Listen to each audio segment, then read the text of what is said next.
السلام علیکم، میرا نام حارث ضمیر ہے، میں بریلی انڈیا سے ہوں۔ سر میرا سوال یہ ہے کہ کیا ٹخنوں سے نیچے پائچہ کرنے پر نماز نہیں ہوتی ہے؟ اگر یہ ایسا ہے تو یہ دین کا یہ حکم دین کی کس کتاب میں لکھا ہے؟ یہ کسی حدیث میں ہے یا قرآن کی کسی آیت میں ہے؟ یعنی اللہ نے اس کو منع کیا ہے یا رسول نے یہ کہہ کر پرٹیکولرلی یہ کہا ہے کہ آپ ٹخنوں سے نیچے پائچہ کریں گے تو آپ کی نماز نہیں ہوگی؟ یہ حکم کہاں پر ہے؟ کیونکہ بریلی میں یہاں پر کچھ مسجدوں میں آپ انٹر ہوتے ہیں اور آپ کا پائچہ ٹخنوں سے نیچے ہوتا ہے، مسجد سے باہر نکال دیتے ہیں کہ آپ کی نماز نہیں ہوگی۔ تو اس کی تھوڑی سی وضاحت کر دیں آپ یہ کہ یہ سختی ہے۔ دین کا کیا کوئی حکم ہے یہ کہ ٹخنوں سے نیچے آپ پائچہ کریں گے تو نماز نہیں ہوگی؟ شکریہ۔ نحمدہ ونصلی علی رسولہ الکریم، اما بعد۔ دوستوں، بھائیوں اور بہنوں، یہ حکم مردوں سے اس کا تعلق ہے۔ نماز کے وہ احکام جو کہ لباس سے متعلق ہے اور ٹخنوں سے متعلق ہے، اس کا تعلق خاص طور پر مردوں سے ہے، کیونکہ اللہ کے رسول صلی اللہ علیہ وسلم نے فرمایا ہے ما اسفل من الکعبین ففی النار، جو ٹخنوں سے نیچے ہے، صحیح بخاری کی، مسلم کی روایت ہے کہ وہ جہنم میں ہے۔ اللہ تعالی ہماری کوتاہیوں کو معاف فرمائے اور ہمیں جہنم سے محفوظ رکھے، آمین یا رب العالمین۔ بریلی کے لوگوں نے جس حدیث سے غالباً استدلال لیا ہوگا، وہ مذہب ہے بریلوی مذہب ہمارے یہاں۔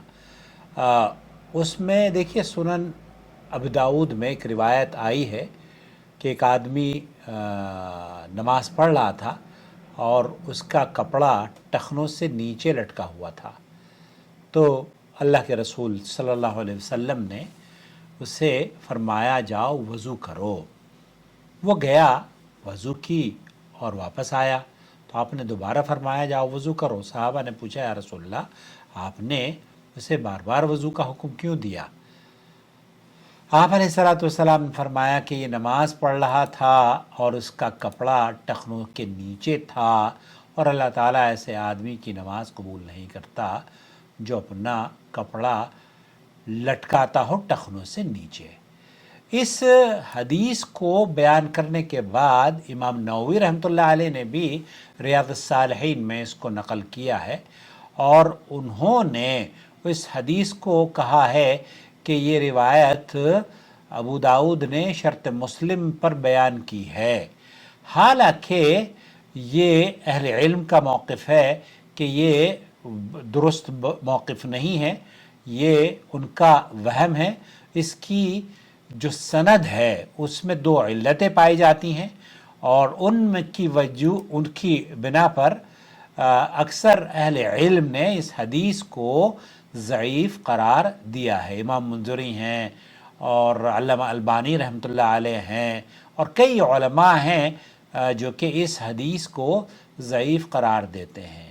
یہاں اس حدیث سے وعید کی حد تک اگر بات کی جائے تو بہت سے علماء نے کہا ہے کہ یہ شدید وعید ہے کہ آپ ایسا کپڑا نہ پہنے جو کہ ٹخنوں سے نیچے ہو، لیکن اگر ٹخنوں سے نیچے کوئی نماز لٹکا کر پڑھ رہا ہے تو کیا اس کی نماز صحیح ہوگی؟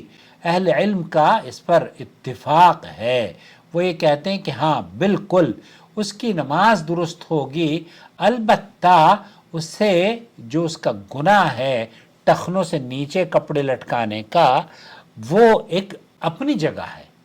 اس نے اللہ کے رسول صلی اللہ علیہ وسلم کی جو شدید وعید آئی ہے نا، جو کپڑا ٹخنوں سے نیچے لٹکائے، تو اس کے بارے میں تو صحیح بخاری اور مسلم کی روایت ہے، جو شخص تکبر سے اپنا کپڑا نیچے لٹکائے اللہ تعالیٰ قیامت کے دن اس کی طرف نظر بھی نہیں فرمائے گا۔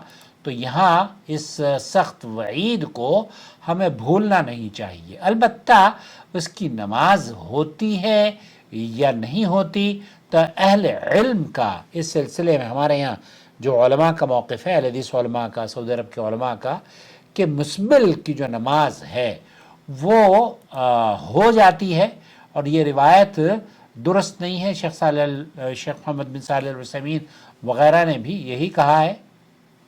اما صحت الصلاح فقد سئل عن شیخ ابن عثیمین، تو انہوں نے کہا کہ اسے توپ اپنی کپڑا اپنا اوپر رکھنا چاہیے تھا، یہ اس کی غلطی ہے۔ البتہ اس کی نماز کے بارے میں اہل علم کے اختلاف کے باوجود کئی علماء یہ کہتے ہیں اس کی نماز نہیں ہوگی، لیکن صحیح اور شیخ محمد بن صالح العثیمین یہ کہتے ہیں کہ ان صلاتہ صحیحہ لأن هذا الرجل قد قام بالواجب، اس نے چونکہ اپنے جسم کی ستر کو چھپاتے ہوئے نماز مکمل کی ہے، تو اس لیے اس کی نماز قابل قبول ہے، اس کی نماز ہوگی۔ واللہ اعلم، صلی اللہ علیہ نبینا محمد وعلی آلہ وصحبہ اجمعین، والسلام علیکم ورحمۃ اللہ وبرکاتہ۔ فالواجب على علماء الحق أن يتقوا الله وأن يعلموا الناس وأن يرشدوا الناس من طريق الإذاعة، من طريق الكتابة والصحافة، من طريق التلفاز، يعلموا الناس دينهم.